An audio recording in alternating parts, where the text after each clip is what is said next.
Hello, everyone. Welcome back to another episode of the Unstoppable Dad Project. Father's Day here in Australia tomorrow, so happy Father's Day to all the dads that listen to this podcast. As always, I appreciate you.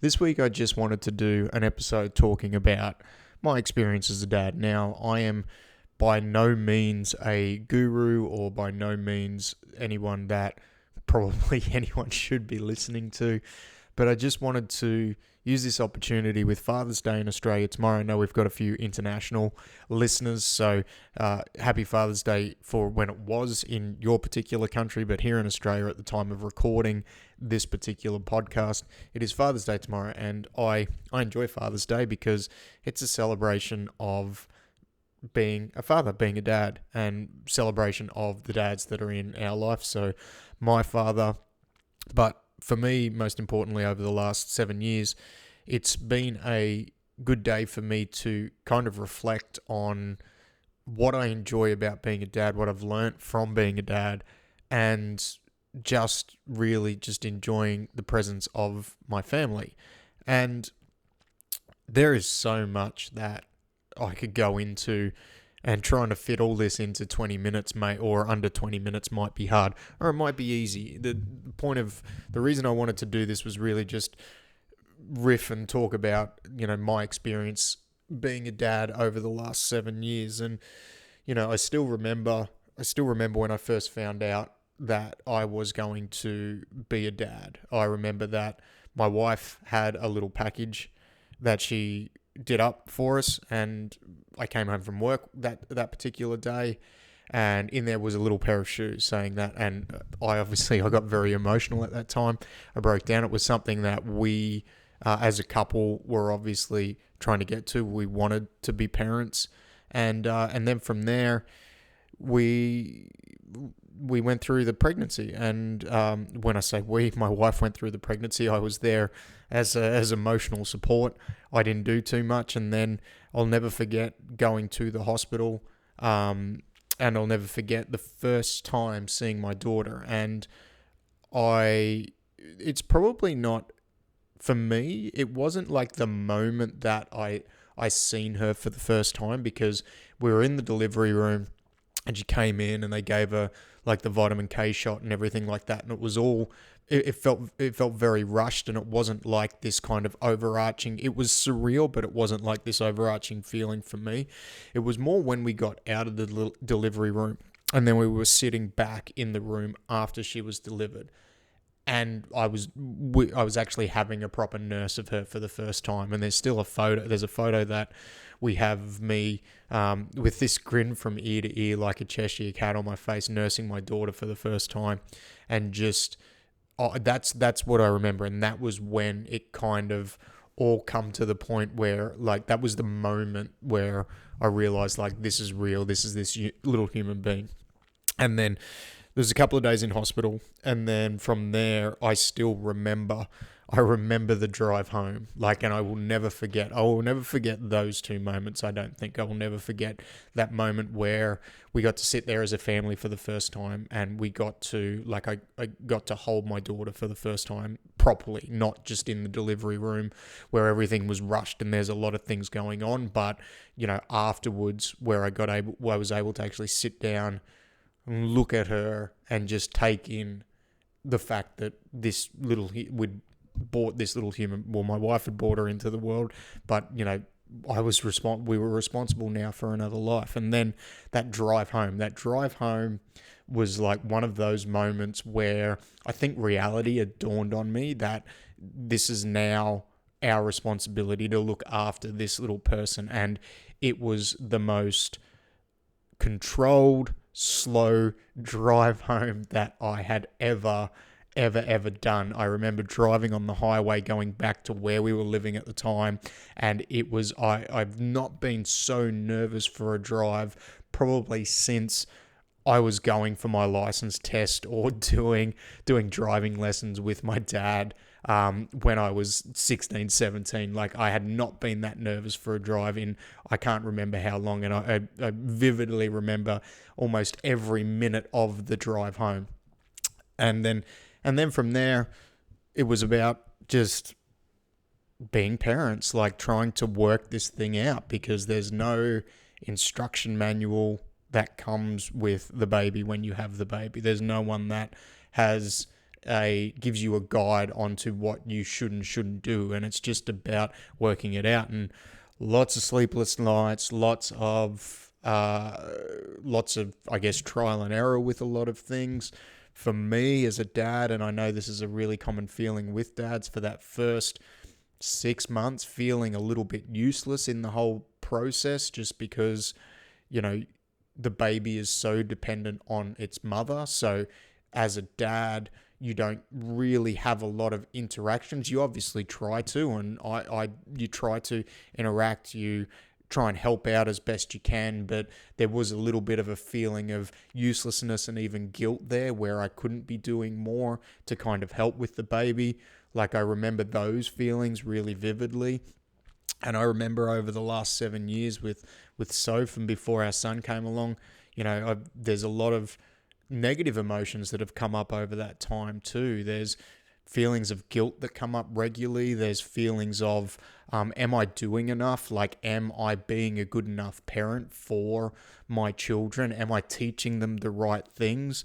And I think I've come to the conclusion that I'm going to pass on a lot of stuff to my kids, and some of it's going to be positive, some of it's going to be negative. And I still, to this day, and I believe I will probably forever, for the rest of my life, worry about how I'm going to mess them up and how I'm going to impact their lives. And there's always that hope that I can impact their lives in a positive way. The lessons that I'm able to teach them and the actions that I'm able to show them are going to be positive ones, and ones that are going to help them through their own life. But there's this constant worry day in, day out, that am I setting a good enough example for them? But the biggest thing that I try and do as a dad, that I've always tried to do, and I've made this, is that let them know that they're loved. And every day I will tell my kids that they're loved, both of them. I will give them a kiss, I will give them a cuddle, probably almost to the overarching degree. With my kids, I'm very affectionate. I want them to know that they're loved. I also want them to know that they are supported in whatever they do.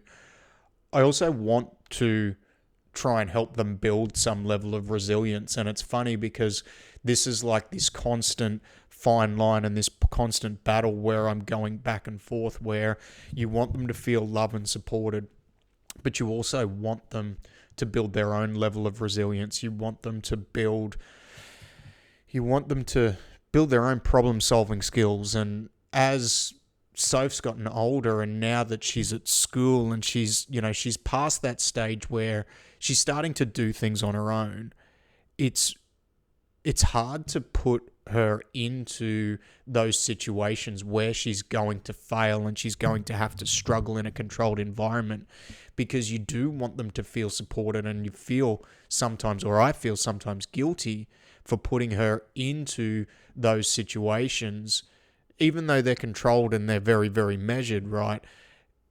Because I want to help her. I want to, my natural instinct is to try and, help her get through these things. But now that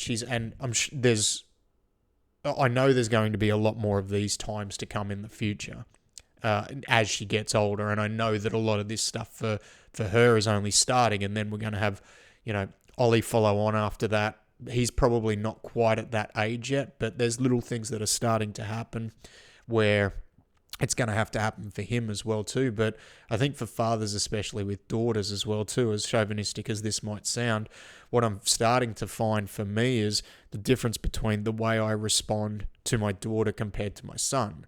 I can see already that I'm a lot more protective of my daughter than I am of my son, and that doesn't mean there's any less love or anything there. It just means that this is just a natural inclination, right?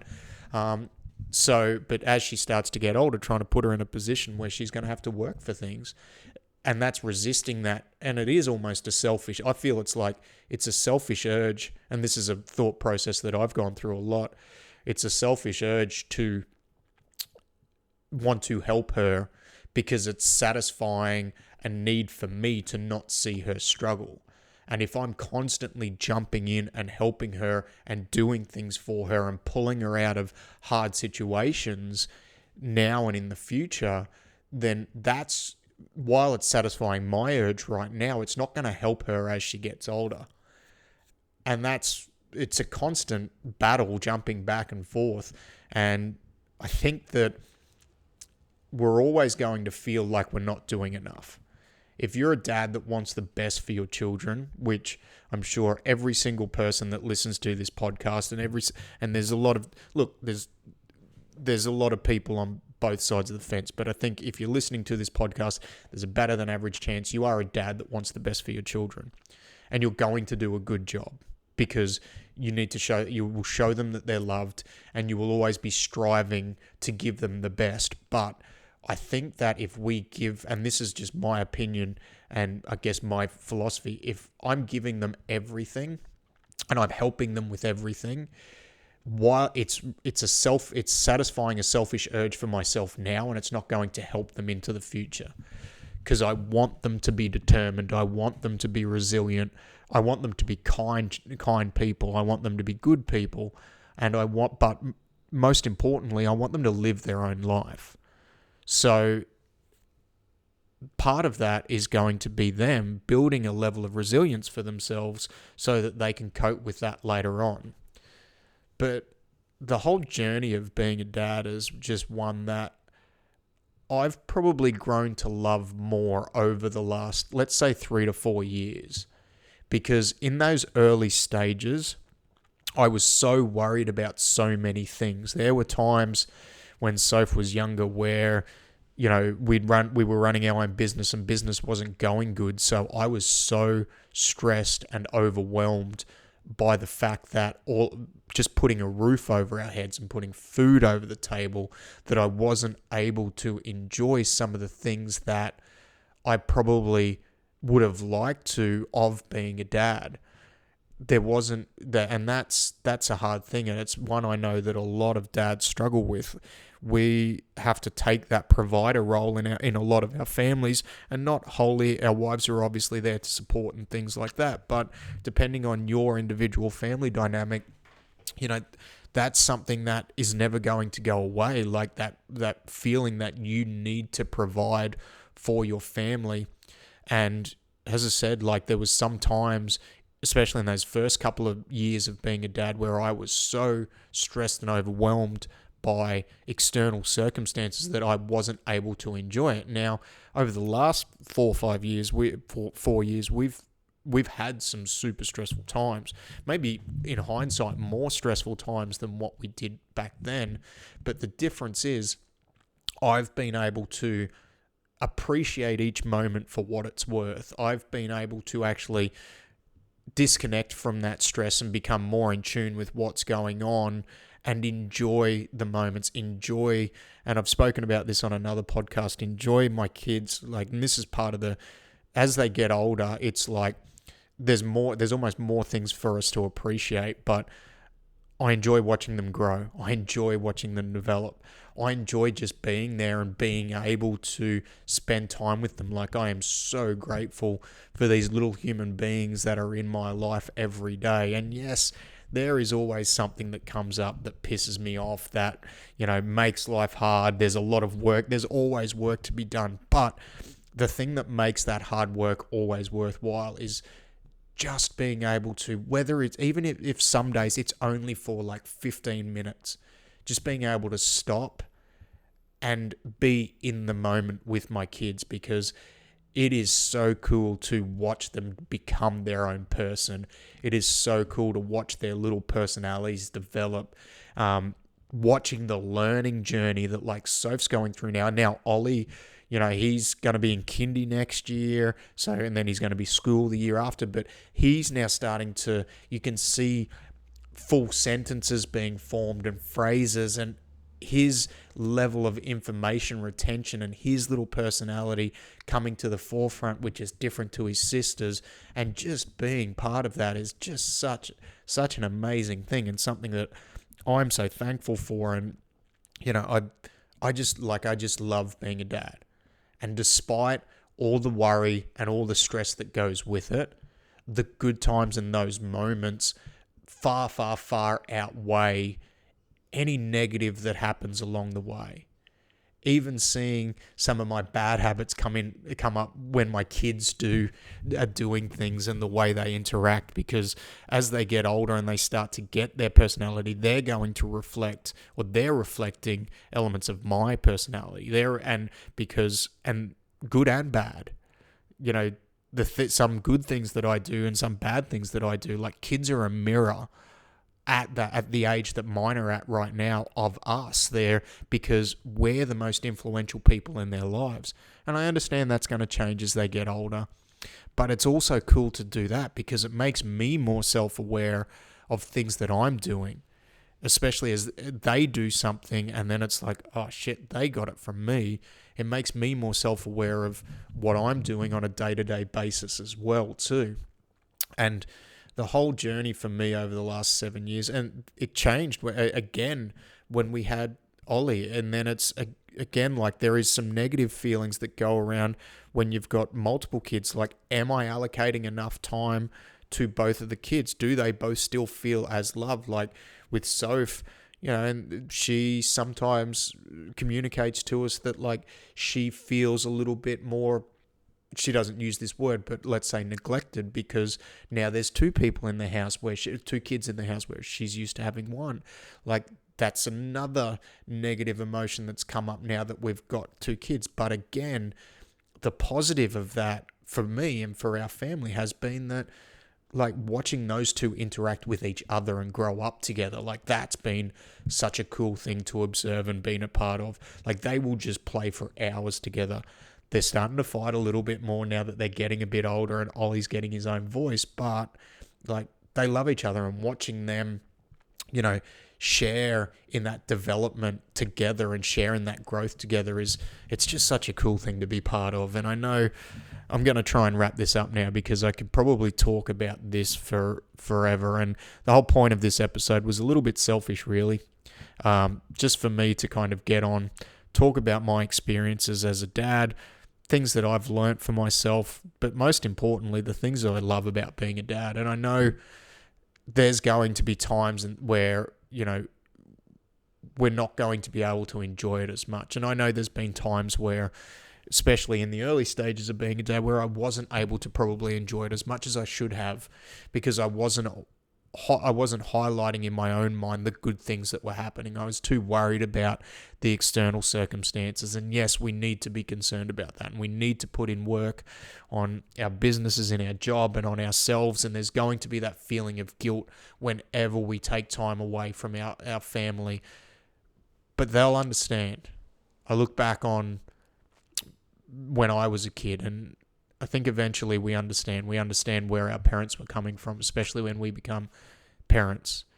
And that feeling of guilt, that feeling of stress and everything that can come with it on the negative side of it, for me, there is far more on the positive side. I am so thankful for being a dad. I am so thankful for my kids, for my wife, for my family.